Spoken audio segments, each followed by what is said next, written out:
Thank you, Jesus. தேவனுடைய நாமம் உயர்த்தப்படுவதாக. இந்த காலை வேளையில் தேவனுடைய சமூகத்துக்கு வந்திருக்கிறதான உங்கள் ஒவ்வொருவரையும் கர்த்தர் ஆசீர்வதிப்பாராக. கர்த்தர் இந்த உபவாச நாட்களில் நாம் பரிசுத்தத்தினுடைய மகத்துவத்தையும் முக்கியத்துவத்தையும் நாம் புரிந்து கொள்ளும் விதத்தில் நாம் வேதத்தை தியானிக்க கர்த்தர் நமக்கு உதவி செய்திருக்கிறார். நமக்கு இருக்கிறதான இந்த 9-10 நாட்களாக நாம் தேவனுடைய சிலுவை பாடு மரணத்தை குறித்தும் நாம் தியானிக்கும்படியாக இந்த நாளிலேயும் நம்மை ஒப்பு கொடுப்போம். கர்த்தர் நம்மோடு கூட இடைப்படுவாராக. ஒரு வேத வசனத்தை நாம் வாசிப்போம். ஏசாயா தீர்க்கதரிசன புஸ்தகத்தின் 53ஆம் அதிகாரத்தின் 7ஆம் வசனம். ஏசாயா 53:7. அவர் நெருக்கப்பட்டும் ஒடுக்கப்பட்டும் இருந்தார், ஆனாலும் தம்முடைய வாயை அவர் திறக்கவில்லை. அடிக்கப்படும்படி கொண்டு போகப்படுகிற ஒரு ஆட்டுக்குட்டியைப் போலவும் தன்னை மயிர் கத்திருக்கிறவனுக்கு முன்பாக சத்தமிடாது இருக்கிற ஒரு ஆட்டைப் போலவும் அவர் தம்முடைய வாயை திறவாதிருந்தார். ஹல்லேலூயா. கிறிஸ்துவுக்குள் பிரியமானவர்களே, நாம் தேவன் நமக்கு செய்ததான சகல நன்மைகளையும், தேவன் நமக்கு செய்த அவருடைய கிரியைகள், அவருடைய செயல்களை நாம் ஒரு நாளும் மறந்து விடக்கூடாது. கர்த்தர் நமக்காக செய்தவை. அதனால தான் நம்ம ஒவ்வொரு ஆராதனையினுடைய முடிவிலையும் நாம் எதற்காக சங்கீதம் 103ஆம் சங்கீதத்தினுடைய 2-3 வசனங்களை நம்ம சொல்லுகிறோம். 2 வசனங்களை நம்ம சொல்லுகிறோம் அப்படின்னு சொன்னால் அதில் என்ன போடப்பட்டிருக்கிறது, என்ன சொல்கிறோம்? என் ஆத்துமாவே கர்த்தரை ஸ்தோத்திரி, என் முழு உள்ளமே அவருடைய பரிசுத்த நாமத்தை ஸ்தோத்திரி, என் ஆத்துமாவே கர்த்தரை ஸ்தோத்திரி, கர்த்தர் செய்த சகல உபகாரங்களையும் மறவாதே. ஆமென். அவரை மறவாமல் அவர் நமக்கு செய்த கிரியைகளையும் செயல்களையும் மறவாமல் இருப்பது மிக முக்கியம். அது மிக மிக அவசியம். ரைட். நீங்கள் யோசித்து பாருங்கள், நம்முடைய அவயங்களில் ஆர்கன்ஸில் சில ஆர்கன்ஸ் ஃபங்க்ஷன், அதாவது ஆகாமல் இருந்தாலும் உயிர் வாழ முடியும். உதாரணத்துக்கு கண். நமக்கு கண் வேலை செய்யலை அப்படின்னு சொன்னாலும் நாம் என்ன பண்ண முடியும்? உயிர் வாழ முடியும். நமக்கு காது கேட்கல, நமக்கு கால்களை இழந்துட்டோம், இல்லை ஒரு விபத்தில் கையை இழந்துட்டோம். நீங்கள் அப்படிப்பட்டவங்களாம் நீங்கள் பார்க்கலாம். இதெல்லாம் இருந்தாலும் சில நேரங்களில் 2 கிட்னியில் 1 கிட்னி ஃபங்க்ஷன் ஆகலை. சில நேரங்களில் நம்முடைய அவயங்கள்லேயே சிலதை வெட்டி எடுத்துடுறாங்க. அப்படி தானே? அப்போது டயபெட்டிஸ் நிமித்தமாக சிலருக்கு சரீரத்தில் சில பகுதிகளை அவங்க துண்டிக்கப்பட வேண்டிய சில கட்டாயங்கள், அவசியங்கள் ஏற்படுகிறது. அதை நம்ம பார்க்குறோம். கால் பிளாடர், ஓகே, அந்த பித்தப்பையை ரிமூவ் பண்ணிடுறாங்க. But still people they survive, they live. அவங்க மக்கள் வாழ்கிறார்கள். அதெல்லாம் இல்லாமல். ஆனால் நீங்கள் யோசித்து பாருங்கள், நம்முடைய ஞாபக சக்தியை கொடுக்கறதான இந்த பிரெயின், இந்த மூளை செயல்படாமல் போயிடுச்சுன்னா, அது எதையும் நினைவில் கொண்டு வர அதுக்கு தெரியாமல் போயிடுச்சுன்னா, அது மறந்துடுச்சுன்னா, அது எப்படி அவங்க வாழ முடியும்? அவங்களுடைய வாழ்க்கை எப்படி இருக்கும் பாருங்கள். வாழ முடியாது. அப்போது ஒரு பர்சனுக்கு ஒரு மெமரி ஃபுல்லாக போயிடுச்சுன்னா, ஞாபகமே இல்லைன்னா, இந்த உலகத்தில் அது எவ்வளோ ஒரு பரிதாபமானது. ரைட். அதனால தான் நாம் நம்முடைய வாழ்க்கையில் குறிப்பாக தேவன் நமக்கு செய்ததை நம்ம என்ன பண்ணக்கூடாது? ஒரு நாளும் மறக்கக்கூடாது. நிறைய நேரங்களில் இந்த சங்கீதத்தை நம்ம கடைசியாக சொல்கிறோம். நேற்று கூட சொன்னோம், இன்றைக்கும் சொல்ல போகிறோம் சர்வீஸ் முடியும் போது. ஆனால் அதில் இருக்கிற அர்த்தம், தேவன் செய்ததை நீ மறக்காதே அப்படின்னு நம்ம சொல்லும்போது எத்தனை பேர் அதை உண்மையாகவே நம்ம உணர்ந்து சொல்லுகிறோம்? அது ரொம்ப அவசியம். நீங்கள் வாசித்து பார்ப்போம். சங்கீதம் 106ஆம் சங்கீதம் 11ஆம் வசனத்தை வாசிப்போம். சங்கீதம் 106:11. அவர்கள் சத்துருக்கள் தண்ணீர்கள் மூடிக்கொண்டது, அவர்கள் சத்துருக்களை தண்ணீர்கள் மூடிக்கொண்டது, அவர்களில் ஒருவனும் மீந்திருக்கவில்லை. பாருங்க, எகிப்து தேசத்திலிருந்து ஆண்டவர் வெளியே கொண்டு வரும்போது ஆண்டவர் தண்ணீரினாலே எகிப்தியர்களை முற்றிலுமாய் அழித்தார். அதை குறித்து பைபிள் சொல்லுதா? இப்போ நீங்க 13வது வசனத்தை வாசிங்க. ஆனாலும் சீக்கிரமாய் அவருடைய கிரியைகளை மறந்தார்கள். அவருடைய கிரியையை மறந்து போனார்கள். தேவன் என்ன செய்தார் என்பதை மறந்து போய்விட்டாங்க. இத்தனை பெரிய சத்துருக்கள், அத்தனை கூட்டத்தையும் ஆண்டவர் அழிச்சு உன்னை காப்பாத்தினதை நீ எப்படி மறப்ப? உன் கண்ணுக்கு முன்னாடி எவ்வளோ பெரிய அதிசயம், எவ்வளோ பெரிய அற்புதம் கண்ணுக்கு முன்னாடி நடந்திருக்கிறது. ஆனால் ஜனங்க அவ்வளோ சீக்கிரம் மறந்துட்டாங்களாம். இப்போ நீங்கள் அந்த வசனத்தை நீங்கள் வாசிக்கிற அந்த நேரத்தில் 21ஆம் வசனத்தை நீங்கள் வாசித்து பாருங்க. எகிப்திலே பெரிய கிரியைகளையும் காமின் தேசத்திலே அதிசயங்களையும் சிவந்த சமுத்திர அண்டையிலே பயங்கரமானவைகளையும் செய்தவராகிய தங்கள் இரட்சகரான தேவனை மறந்தார்கள். இதனால என்ன நடந்துச்சுன்னா 22ஆம் வசனத்தை வாசிங்க. தங்கள் இரட்சகரான தேவனை மறந்தார்கள். இந்த வசனம் நினைக்கிறேன். அவருடைய ஆலோசனைக்கு காத்திருக்கவில்லை, அவாந்திர வெளியிலே அவர்கள் பரீட்சை பார்த்தார்கள். அது 13வது வசனம் நினைக்கிறேன்ல. இங்க பார்த்தீங்கன்னா நாம தேவன் நமக்கு செய்த நன்மையான காரியங்களையும் கிரியைகளையும் செயல்களையும் அவருடைய அந்த மைட்டி ஆக்ட்ஸ் அண்ட் டீட்ஸ் இதெல்லாம் மறந்துட்டோம்னா நம்முடைய வாழ்க்கையில் இருக்கிற ஆவிக்குரிய அஸ்திபாரமே நிலை குலைந்து போகும். நம்முடைய வாழ்க்கையினுடைய அந்த ஃபவுண்டேஷனே ஆடி போயிடும். இதை மறந்துட்டா அவர் ஆலோசனையை தள்ளிடுவ. கர்த்தர் செய்ததை மறந்துட்டா கர்த்தரை பரீட்சை பார்த்துருவேன். கர்த்தர் செய்ததை மறந்துட்டா அதுக்கப்புறம் ஒரு பெரிய பின்மாற்றத்துக்குள்ள சறுக்கலுக்குள்ள நம்முடைய வாழ்க்கை கடந்து போகும். பிரியமானவர்களே, அப்போது இந்த உலகத்தில் சில நேரங்களில் நம்ம மைக்கு பிடிச்சி சொல்கிறோம், இல்லை மற்றவங்ககிட்ட சொல்கிறோம், கர்த்தர் எனக்கு இதை செய்தார், கர்த்தர் எனக்கு அது செய்தார், கர்த்தர் எனக்கு சுகத்தை கொடுத்தார், கர்த்தர் எனக்கு ஒரு வீட்டை வாங்கி கொடுத்தார், கர்த்தர் திருமணத்தின் தேவைகளை சந்தித்தார், கர்த்தர் எனக்கு ஒரு ப்ரொமோஷனை கொடுத்தார். நீங்கள் சொல்லுகிற எல்லா விஷயங்களும் பூமிக்குரியவைகள், பூமியோடு முடிச்சிடும். இது எல்லாமே இப்போ சொல்கிற நம்ம நிறைய சாட்சிகள் எல்லாம், இந்த சாட்சிகள் எல்லாம் பூமியோடு முடிந்து போகக்கூடியவை. கரெக்டா? இதெல்லாம் பூமிக்குரிய ஆசீர்வாதங்களை தான் நம்ம மையப்படுத்தி நிறைய சாட்சிகளை சொல்றோம். கர்த்தர் அதை செய்தார், கர்த்தர் இதை வாங்கும்படி செய்தார், கர்த்தர் இதை அடைக்கும்படி செய்தார், கர்த்தர் இந்த பொருளை கொடுத்தார், கர்த்தர் இதை கொடுத்தார். இதெல்லாம் பூமியோடு முடிஞ்சு போக முடியும். ஆனால் இயேசு கிறிஸ்து நமக்கு செய்த எத்தனையோ நன்மைகளில் மிகவும் மகத்துவமானது, நித்தியத்துக்கு நம்மை நடத்துகிறதான ஒரு விஷயம் என்ன தெரியுமா? அவருடைய சிலுவை பாடு மரணம் தான். இந்த பூமியில எவ்வளவு ஆசீர்வாதங்களை கர்த்தர் உங்களுக்கு கொடுத்தாலும் அதுக்கெல்லாம் இணையாகாத ஒரு பெரிய கிரியையும் செயலும் அவர் நமக்கு செய்திருப்பாரேன்னா அது எதுனா நமக்காக கல்வாரியில கர்த்தர் செய்தது தான். கரங்களை உயர்த்தி ஒரு அல்லேலூயா சொல்லுங்க. அதனால தான் இயேசு கிறிஸ்து 1 கொரிந்தியர் 11ஆம் அதிகாரத்தில் ஆண்டவர் சொன்னார், என்னை நினைவு கூறும்படி இதை செய்யுங்கள். ஆண்டவர் அன்னைக்கு அந்த மேல் வீட்டில் இறங்கி ஆண்டவர் அவங்களெல்லாம் பார்த்து சொன்ன ஒரு வார்த்தை, அவர் என்ன பண்ணார்? அப்பத்தை பிட்டு தன் சீஷரிடத்தில் கொடுத்து அவர் சொன்னார், இது என்னுடைய சரீரமாக இருக்கிறது, என்னை நினைவு கூறும்படி இதை செய்யுங்கள். ஆண்டவர் அதுக்கப்புறம் அந்த பாத்திரத்தையும் எடுத்து, இது என் ரத்தத்திலான உடன்படிக்கையாக இருக்கிறது, என்னை நினைவு கூறும்படி இதை செய்யுங்கள். அல்லேலூயா, கர்த்தருக்கு ஸ்தோத்திரம். பிரியமானவர்களே, இது எவ்வளவு முக்கியம். அதனால தான் பைபிளில் ஒரு அழகான வசனத்தை உங்களுக்கு காண்பிக்க விரும்புகிறேன். நீங்கள் சங்கீதம் 77 எடுத்துக்கொண்டுங்க 11-12 நீங்கள் வாசித்து பாருங்க. சங்கீதம் 77 11-12. கர்த்தருடைய செய்கைகளை நினைவு கூறுவேன். பாருங்க, கர்த்தருடைய செயல்களை நினைவு கூறுவேன். செயல்களை நினைவு கூறுங்கள். உம்முடைய பூர்வ காலத்து அதிசயங்களையே நினைவு கூறுவேன். பூர்வகால அதிசயங்களை நினைவு கூறுவேன். உம்முடைய கிரியைகள் எல்லாம் தியானித்து, உம்முடைய கிரியைகளை எல்லாம் தியானித்து உம்முடைய செயல்களை யோசிப்பேன் என்று. செயல்களை யோசிப்பேன். ஒரு அல்லேலூயா. அவர் சொல்றார், I will remember, I will meditate and I will reflect. 3 வார்த்தைகள். நான் நினைவு கூறுவேன், நான் தியானிப்பேன், நான் யோசிப்பேன். சொல்லுங்க பாப்போம்.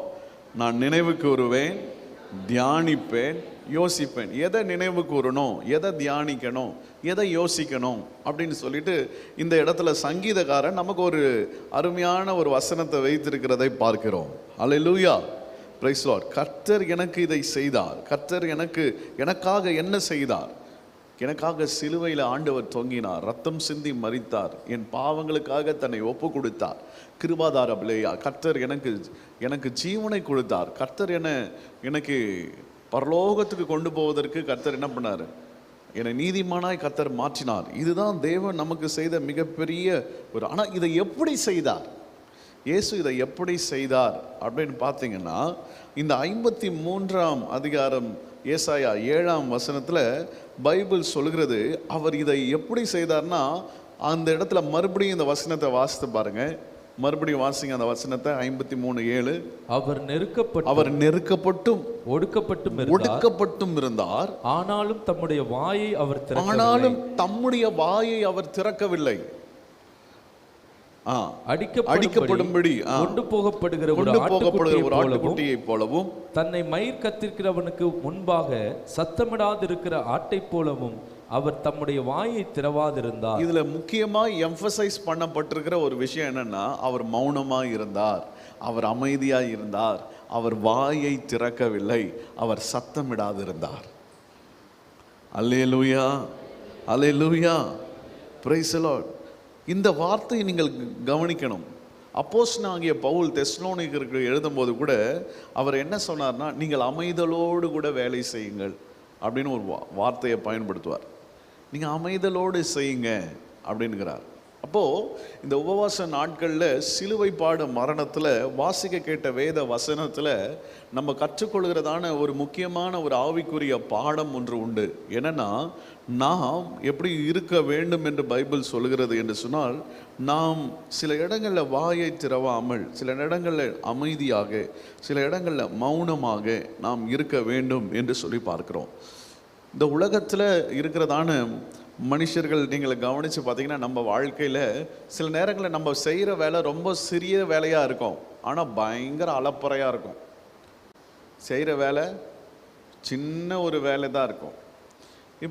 இப்போ சகோதரிகள் சில நேரங்களில் நீங்கள் கவனிச்சிங்கன்னா, அவங்க காலையில் என்ன ஸ்கூலுக்கு கட்டி அனுப்புகிறாங்க, ஹஸ்பண்டுக்கு கொடுத்து சாப்பாடு, பிரேக்ஃபாஸ்ட்டு தோசை தக்காளி சட்னின்னு வச்சுடுங்களேன். அதுக்கு பயங்கர அலப்பறை. அதுக்கு பார்த்தீங்கன்னா பயங்கரமாக கார்கில் மாதிரி இருக்கும் வீடு. சரி, கட்டி கொடுக்கறது என்ன? அதுவும் தோசை. நைட்டு என்ன? அதுவும் தோசை. செய்கிற தோசை மதியானம் ஹஸ்பண்டுக்கிட்ட சொல்லிடுறது, ஆஃபீஸ்லேயே சாப்பிட்ருங்க மெஸ்ஸில். அதுக்கு என்ன பண்ண, அப்படியே பார்த்தப்பா ரொம்ப களைச்சி போச்சு வேலை, ஃபோன் அடித்து பேசுறது. சுட்டது தோசை, காலையிலேருந்து ஒரே வேலைப்பா, சமைக்கிறதெல்லாம் ஐயோயோயோயோயோ ரொம்ப முடியல, கையெல்லாம் யாருன்னா நமக்கு அமுக்கி விடுவாங்களா, காலை பிடிச்சி விடுவாங்களா, தலைலாம் வலிக்குது. அடுப்பாண்ட போய் நிற்கிற, எதுக்கு? தோசை சுடுறது. நீ சுடுற தோசைக்கு கொடுக்குற அலப்பறை. இதில் நீங்கள் ஹஸ்பண்ட்ஸை பார்த்தீங்கன்னா, ஆஃபீஸுக்கு போகிறேன்ட்டு கிளம்புறது, இங்கேருந்து ஆஃபீஸுக்கு 3 மணி நேரம் ட்ராவல், 3 மணி நேரம் நீ என்ன பண்ணுற? தூங்குற. இங்கேருந்து பேருந்தில் போகும்போது 3 மணி நேரம் தூக்கம், திரும்பி வரும்போது 3 மணி நேரம் தூக்கமா? 6 மணி நேரம் பஸ்ஸில் தூங்கியாச்சு. ஆஃபீஸில் போயும் தூக்கம். நீ தூங்கிட்டு அங்கே போயிட்டு எப்பா உடனே ஒரு காஃபி குடித்தாதான். என்ன பண்ண? வீட்டிலேருந்து ட்ராவல் பண்ணி வந்திருக்கிறேன், ஒரு காஃபி சாப்பிடணும்.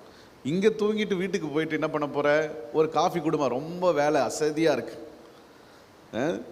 இப்படி தூங்குறதுக்கு போயிட்டு அங்கேயும் என்ன பண்ணுறதில்ல, நிறைய பிரேக் ஆஃபீஸில்.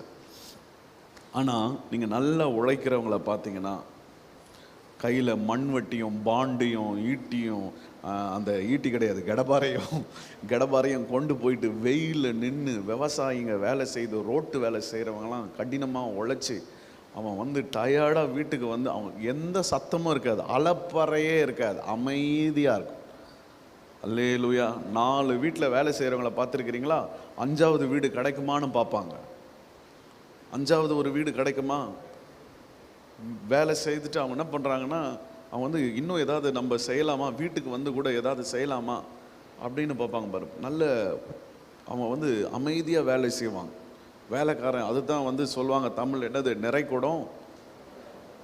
ஆமாம், நிறைக்குடம் என்ன பண்ணாது? சத்தம் போடாது. குறைக்குடம் கூத்தாடும், நிறைக்குடம் அமைதியாக இருக்கும். நாங்கள் சமீபத்தில் இந்த ஹிந்தி மக்கள் வராங்களே அவங்க வீட்டுக்கு போயிருந்தேன். எனக்கு ரொம்ப ஆச்சரியமாக இருந்துச்சு. இப்போ எனக்கு ஒரு இது கிடச்சிது. அங்கே போயிட்டு என்ன கிடச்சிதுன்னா, ஏன் தமிழ்நாட்டில் தமிழர்களை வந்து வேலை செய்ய நிறைய இடங்கள் வந்து பயன்படுத்தாமல் இந்திக்காரங்களை எதுக்கு யூஸ் பண்ணுறாங்க அப்படின்றத போன வாரம் ஒரு விசிட்டிங்கில் பார்த்தேன். போன வாரம் விசிட்டிங் வந்துட்டு நாங்கள் வரோன்னு சொன்ன உடனே அவங்க ஓட்டி செய்யாமல் வீட்டுக்கு வந்துட்டுருக்குறாங்க. நான் அப்போது அவங்கள கேட்குறேன், இன்னைக்கு வந்துட்டீங்க. அப்போது சொல்கிறாங்க, எனக்கு வந்து யூஸ்வலாக எத்தனை மணிக்கு வராங்க, 11 மணிக்கு 11 மணிக்கு வந்து அவங்க ஹோட்டலில் சாப்பிட்றதில் ரொட்டி, சுக்கா ரொட்டி, சப்ஜி இதுதான் சாப்பிட்றாங்க. வீட்டுக்கு வந்து தான் சமைப்பாங்களாம், வெளியே வாங்கி சாப்பிட்றது கிடையாது. காலையில் கிளம்பி அதே மாதிரி வேலைக்கு போயிடுறாங்க. ஞாயிற்றுக்கிழமை ஓனர் வந்து லீவு கொடுத்தா இவங்க வந்து அழுகுறாங்க, இல்லை எதுக்கு எங்களுக்கு லீவு, எங்களுக்கு லீவு வேண்டாம், நாங்கள் வந்து ஞாயிற்றுக்கிழமையும் வேலை செய்கிறோம். அதாவது வேலை வந்து செய்து சம்பாதிச்சு அந்த சம்பாத்தியத்தை நம்பி அங்கே ஊரில் 4 பேர் 5 பேர் இருக்காங்க, கஷ்டப்பட்டு வேலை செய்கிறாங்க. இவங்க வந்து என்ன பண்ணுறது இல்லைன்னா, இவங்க வெட்டியாக இருக்கிறது இல்லை, இவங்க வந்து பயங்கரமாக கடினமாக உழைக்கிறாங்க. நம்ம ஆளுங்க டீக்குன்னு சொல்லிட்டு ஒரு மணி நேரம் டீக்கு பிரேக் அப்படின்னு எடுத்துக்குவாங்க, எனக்கு லீவ் கொடுன்னுவாங்க, இந்த டைமுக்கு மேலே நான் செய்ய மாட்டேன்னுவாங்க.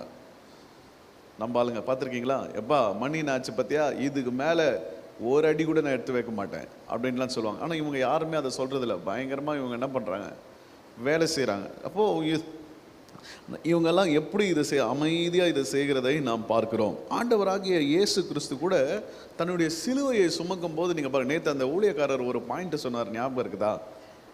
அவர் என்ன பண்ணார்னா, இயேசு கிறிஸ்து வந்து அதாவது இந்த சிலுவை நமக்கு எப்படிப்பட்ட பலத்தை கொடுக்கறதுன்னு 4 பாயிண்டில் ஒரு பாயிண்ட்டு மன்னிப்பதற்கான ஒரு பலனை கொடுக்கிறது சிலுவை. ஆமென். அதை சொல்லும்போது அவர் சொன்னார், ஆண்டவர் வந்து இதை சகிக்கும் போது அவர் நல்லா உட்காந்துக்கிட்டு சாப்பிட்டுக்கிட்டு பிரியாணி சாப்பிட்டுக்கிட்டு நல்லா கால் மேலே கால் போட்டுக்கிட்டு அப்படியே ஈச்சேரில் உட்காந்து சாஞ்சிக்கிட்டு இருக்கும்போது, சரி சரி அவன் தானே புள்ள தானே அப்படி பண்ணான், விட்டுரு ஓகேடா நான் உன்னை மன்னிச்சிட்டேன்டா அப்படின்னு இல்லை.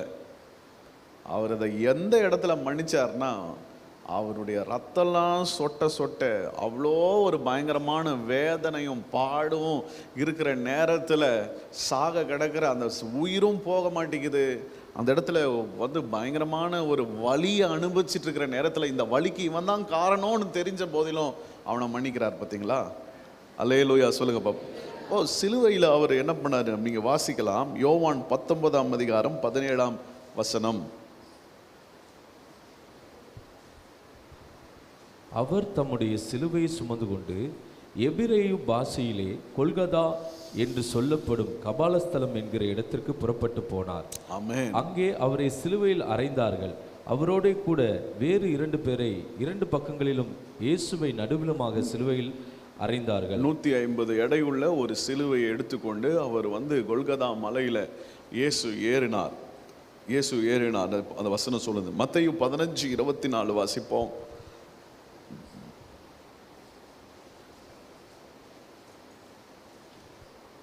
அதற்கு அவர், காணாமல் போன ஆடுகளாகிய இஸ்ரவேல் வீட்டார் இடத்திற்கு அனுப்பப்பட்டேனே அன்றி மற்றபடி அல்லவென்றார். ஆமென். நீங்கள் இந்த வசனங்களை நீங்கள் பார்த்தீங்கன்னா, அவர் சிலுவையை சுமக்கும் போது அவர் இதை எப்படி செய்தார்னா, அவர் அமைதியாய் செய்தார். பாருங்க, நம்முடைய வாழ்க்கையில் கூட நாம் சுமக்க வேண்டிய ஒரு சிலுவை உண்டு. ஒரு அல்லேலூயா சொல்லுங்க பார்ப்போம். அல்லேலூயா. நாம் ஒரு நாளும் சிலுவையை என்ன பண்ண முடியாது, நீங்கள் வந்து அவாய்ட் பண்ணவே முடியாது. அதனால தான் இயேசு ரொம்ப தெளிவாய் சொன்னார். ஆண்டவராகிய இயேசு கிறிஸ்து மத்தேயு எழுதின சுவிசேஷம் 16ஆம் அதிகாரத்தின் 24ஆம் வசனத்தில் ஆண்டவர் அவனவன் தன் சிலுவையை எடுத்துக்கொண்டு என்னை பின்பற்றி வரணுன்றதை ஆண்டவர் ரொம்ப தெளிவாய் சொன்னார். அல்லேலூயா.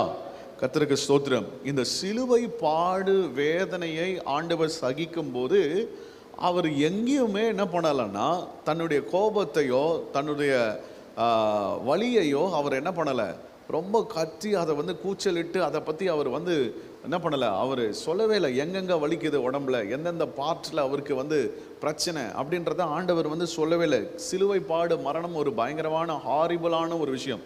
ஆக்சுவலாக இதை வந்து கிரேக்கர்கள் இதை வந்து கண்டுபிடிச்சாங்க. ஆனால் இதை நிறைவேற்றினது, இதை இன்னும் வந்து அதிகமாக வேதனையை கொண்டு வந்து இதை வந்து நிறைவேற்றினது, இதை வந்து எக்ஸிக்யூட் பண்ணது யாருன்னா ரோமர்கள். கிரேக்கர்கள் நாட்களிலேயே இந்த சிலுவை மரணத்தை அவங்க இன்ட்ரடியூஸ் பண்ணாங்க, அவங்க அதை கொண்டு வந்தாங்க. இப்படி ஒரு என்ன பண்ணோம், கடுமையான ஒரு தண்டனையை வைக்கணும்னு. ஆனால் இந்த கடுமையான தண்டனையை யூஸ் பண்ணிக்கிட்டது யாருன்னு சொன்னால் இந்த ரோமர்கள். அதாவது சிலுவை மரணம் என்பது ஒரு குற்றவாளியினுடைய, ஒரு மனிதனுடைய ஒரு உயர்மட்டமான அவனுக்குள்ளே இருக்கிற அந்த பயங்கர சித்திரவாதையில் உச்சக்கட்ட நிலையில் இருந்து அனுபவிக்கக்கூடிய ஒரு மிகப்பெரிய ஒரு பாடு. அந்த நாட்களில் ஒரு க்ரூயல் ப்ரூட்டல் டெத்து, அதாவது அவன் வேதனையை அனுபவிச்சு, அதாவது அவன் நீங்கள் யோசித்து பாருங்கள், அந்த நாட்களில் எவ்வளவு யோசிச்சு இதுதான், இதுக்கு மேலே ஒரு பாடு ஒரு மனுஷனுக்கு கிடையாது, இதுக்கு மேலே ஒரு தண்டனை ஒருத்தருக்கும் கிடையாது. உங்களுக்கு அந்த நாட்களெல்லாம் ஒரு ராஜாக்கள் காலங்களெல்லாம் ஒருத்தவங்க கிட்ட இருந்து உண்மையை வரவழைக்கவும் அவங்களை ஒற்றுக்கொள்ளவும், ஒரு தண்டனையை ஒத்துக்கொள்றதுக்கு, குற்றத்தை ஒற்றுக்கொள்றதுக்கு அவங்க என்ன பண்ணுவாங்கன்னா அவங்கள டார்ச்சர் பண்ணுவாங்க. அந்த டார்ச்சர் வந்து ரொம்ப மோசமான ஒரு டார்ச்சர். இன்றைக்கி நம்ம பார்க்குற மாதிரி நம்முடைய கையில் வந்து இருக்கிற விரல் நகங்களை அப்படியே அந்த கட்டிங் பிளேயர் மாதிரி கொடூரமான ஒரு இதுவை வச்சு பிடிச்சி இழுத்துக்கு அடிக்கிறது. அப்புறம் இங்கே சிறைச்சாலையில் வந்து கொண்டு போய் அங்கே அந்த இடத்துல அவர்களை விசாரணைன்ற பேரில் நடக்கிறதான மரணங்கள், இதெல்லாம் நம்ம கேள்விப்பட்டிருப்போம். இதெல்லாம் நம்ம பார்த்துருக்கோம். அது அப்படி இல்லை. அதாவது உயிரோடு அவங்க என்ன பண்ணுவாங்கன்னா சதையை பிப்பாங்க, உயிரோடு அவனை எங்கே அடித்து எந்த இடத்துல சித்திரவாதை பண்ணால் அவன்கிட்டேருந்து உண்மையை வரவழைக்கலாம் அப்படின்னு பயங்கர வேதனையாக இருக்கும். நம்மளால் நினச்சி கூட பார்க்கவே முடியாது. அப்போ நீங்கள் யோசித்து பாருங்கள், சிலுவை மரணம் அப்படின்றதுக்கு மேலே இந்த உலகத்திலேயே உயர் தண்டனை எதுவுமே கிடையாது. உச்சக்கட்ட வேதனையும் சித்திரவாதையும் அது வந்து இருக்கிறதான ஒரு தண்டனையே கிடையாது. இப்போ இந்த இன்னைக்கு நீங்கள் யோசித்து பாருங்கள், அன்னைக்கு நமக்கெல்லாம் வந்து அனஸ்தீசியா இல்லாத காலங்களில், ஓகே, அனஸ்தீசியா இல்லாத காலம். இன்றைக்கி வந்து ஆப்ரேஷனுக்கு முன்னாடி நமக்கு என்ன கொடுக்குறாங்க, நமக்கு அனஸ்தீசியா கொடுக்குறாங்க. ஆப்ரேஷனுக்கு பிறகு வலிக்கு பெயின் கில்லர்ஸ் கொடுக்குறாங்க. ஆனால் அன்னைக்கு இதெல்லாமே கிடையாதே. என்னைக்கு இயேசுவின் காலத்தில் விட்டுருங்க, நம்மளுடைய தாத்தா பாட்டிக்கு முந்தின ஒரு காலம் இருந்துச்சுல, அப்போல்லாம் வந்து இதெல்லாம் கூட கிடையாது. அப்போ ஆப்ரேஷன் எப்படி நடந்துச்சுன்னு நினைக்கிறீங்க? இப்போ இந்த புத்தூர் கட்டுக்கும் இந்த இதுக்கும் என்ன வித்தியாசம்? இங்கிலீஷ் மெடிசனுக்கும் புத்தூர் கட்டு என்ன பண்ணுவாங்க, ஆப்ரேஷன் பண்ண மாட்டாங்க. ஆனால் அதை என்ன பண்ணுவாங்க, கை எலும்பெல்லாம் அப்படியே கரெக்டாக பிடிச்சி அதை என்ன பண்ணுவாங்க, அதை சரியான விதத்தில் அது வேறு இடத்துல இதாகி கீழே விழுந்து கிடக்கும். அதை வந்து நிற்க வைக்கிறதுக்கு போச்சு கட்டுப்படுவாங்கள்ல, அதுவே தாங்க முடியும். அப்போ உடம்பு கிழிப்பாங்க. அன்னைக்கெல்லாம் அறுவை சிகிச்சை பண்ணும் போதெல்லாம் அப்படி தான். காலை வெட்டுறாங்க அப்படின்னா வாயில் என்ன பண்ணுவாங்க, துணியெல்லாம் போட்டு இல்லை கட்டையெல்லாம் வச்சு கட்டி வாய், ஏன்னா இந்த பல்லு கடிச்சிக்க கூடாது, நாக்கு நிறைய பேருக்கு துண்டித்து வெளியே வந்து விழுமா, அவ்வளோ வேதனையாக இருக்குமா. அப்படிப்பட்ட நாட்களில் இயேசு கிறிஸ்து இதே மாதிரி பாடுகளுக்குள்ளே போகும்போது கூட அவருக்கு ஒரு நேரத்தில் என்ன ஆயிடுச்சு தெரியுமா? இயேசுக்கு தாகம் உண்டாயிற்று. தாகம் உண்டாகும் போது அவர் என்ன பண்ணுறாருன்னா, அவருக்கு என்ன பண்ணுறாங்க, பைபிள் சொல்லுது கசப்பான ஒரு காடியை கொடுத்து. அதுக்கு வந்து என்னென்னா, கசப்பான காடி அப்படின்னு சொன்னால் அந்த கால் அப்படின்னு வாங்க. அது என்னென்னா அது ஒரு பெயின் கில்லர். அது ஒரு பெயின் கில்லர். ஆண்டவருக்கு அந்த பெயின் கில்லர் கொடுக்கப்படும் போது அவர் ரொம்ப வழியில் துடிக்கிறாருன்றதை புரிஞ்சுக்கிட்டாங்க. நல்லா போய் யோசித்து பாருங்கள், சும்மாவாக கொண்டு வந்து அதை கொடுத்தாங்க. ஓகே, அவருக்கு குடிக்கிறதுக்கு கொண்டு வராங்க, எல்லாருக்கும் கொடுக்குறாங்க. ஏன்னா அவனு பாருங்க, இவன் வந்து உச்சக்கட்ட நிலையில் சித்திரவாதை அனுபவிக்கணும்னு நினச்சிட்டான். அவனுக்கே ஒரு இரக்கம் வருது, அந்த தண்டனையை நிறைவேற்றுக்க பண்ணுகிற அவனுங்களுக்கே ஒரு இரக்கம் வருது. எப்பா ரொம்ப வேதனையில ரொம்ப கஷ்டப்படுறாரு, அவருக்கு அவர் வாயை திறக்கலை, ஆனால் அவரை பார்க்குறாங்க, அவரால் முடியல. இதை அந்த கடற்காலான அவருக்கு கொடுக்குறாங்க. இப்போ இயேசு என்ன பண்ணார் தெரியுமா? அதை மறுத்து விட்டாராம். ஒரு அல்லேலூயா சொல்லுங்கப்பா. ஏன்னா உலகத்துக்காக நான் படுகிற பாடுகை, முழுமையான வேதனையை நான் அனுபவிக்க விரும்புகிறேன். நான் அதை என்ன பண்ணலை, குறைச்சிக்கொள்ள விரும்பலை. நான் உலகத்துக்காக, என் பிள்ளைகளுக்காக, என் சரீரத்தில் அவ்வளோ ஒரு வேதனையை நான் முழுசாக அனுபவிக்க விரும்புகிறேன், எனக்கு இது வேண்டாம் அப்படின்ட்டு ஆண்டவர் என்ன பண்ணார், அது குடிக்கலையாம். அல்லேலூயா சொல்லுங்க பாப்போம். ஆண்டவர் எவ்வளவு பொறுமையாய் சகித்தார். நாம் கண்களை மூடி ஆண்டவரை நோக்கி பார்ப்போம். Praise the Lord. இன்னைக்கு நம்ம ஒரு காரியத்தை கற்றுக்கொள்வோம். நம்முடைய வாழ்க்கையில் சிலுவை பாட மரணத்தில் நிறைய விஷயங்களில் ஒரு விஷயம் இன்னைக்கு நாம் கற்றுக்கிறது, நமக்குள்ளே இருக்க வேண்டிய பொறுமை, நிதானம், நீடிய பொறுமை, அதை நம்ம கற்றுக்கொள்கிறோம். வாய் திறவாமல் இருந்தால், சத்தமிடாமல் இருந்தார். ஹல்லேலூயா. இன்றைக்கு நாம் அதில் சின்ன சின்ன காரியங்களை பயங்கரமாக நம்ம சத்தம் எழுப்புகிறோம். ஆனால் நம்ம இதை நாளில் புரிந்து கொள்வோம். இந்த காலை வேளையில் நம் பொறுமையாய் பாடுகளை சகிக்க சிருஷ்டி ஒடுக்கினதை பார்க்கிறோம். ஆனால் ஆண்டவர் அந்த நேரத்திலையும் அவர் எவ்வளவு நிதானமாக இருந்தார் என்பதை பார்க்கிறோம். ஹல்லேலூயா. ஆண்டவரே உமக்கு நன்றி செலுத்துகிறோம், உம்மை உயர்த்துகிறோம். ஆண்டவரே இந்த ஒரு ஆண்டவரே பிரைஸ் தி லார்ட், கிருபையை எனக்கு கொடுங்க. இந்த ஒரு ஆவிக்குரிய கனியை எனக்குள்ள கிரியை செய்ய நான் ஒப்பு கொடுக்குறோம். இன்னைக்கு வந்த ஒவ்வொருவரையும் ஆசீர்வதிங்கப்பா. ஆண்டவரே பிரைஸ் தி லார்ட். உடைய பிள்ளைகளுடைய வாழ்க்கையில் கூட ஆண்டவரே இந்த பொறுமையை கர்த்தர் கற்றுக்கொள்ள உதவி செய்யுங்க. இந்த நாளை ஜெயமுள்ள நாளாய் மாற்றுங்க. கர்த்தர் எங்களுக்காகப்பட்ட வேதனையை நாங்கள் மறந்துடக்கூடாது. நாங்கள் வாழ்க்கையில் ஒரு நாளும் ஹல்லேலூயா இஸ்ரவேலர்களைப் போல கர்த்தருடைய கிரியைகளை மறந்து போக, அதுவும் குறிப்பாக அவருடைய கிரியைகளிலே மிகப்பெரிய பெரிய கிரியை ஆண்டவருடைய சிலுவை பாடு மரணம். அதை ஆண்டவரை அனுதினமும் நினைவு கூற கர்த்தர் எங்களுக்கு உதவி செய்யுங்க. இந்த நாளில் உங்களுடைய நாமம் மகிமைப்படட்டும். எங்களை ஒப்புக் கொடுக்கிறோம் இயேசுவின் நாமத்தில் பிதாவே. சொல்லுவோம், என் ஆத்துமாவே கர்த்தரை ஸ்தோத்திரி, என் முழு உள்ளமே அவருடைய பரிசுத்த நாமத்தை ஸ்தோத்திரி. என் ஆத்துமாவே கர்த்தரை ஸ்தோத்திரி, கர்த்தர் செய்த சகல உபகாரங்களையும் மறவாதே. ஆமென், ஆமென். God bless you. கர்த்தர் உங்களை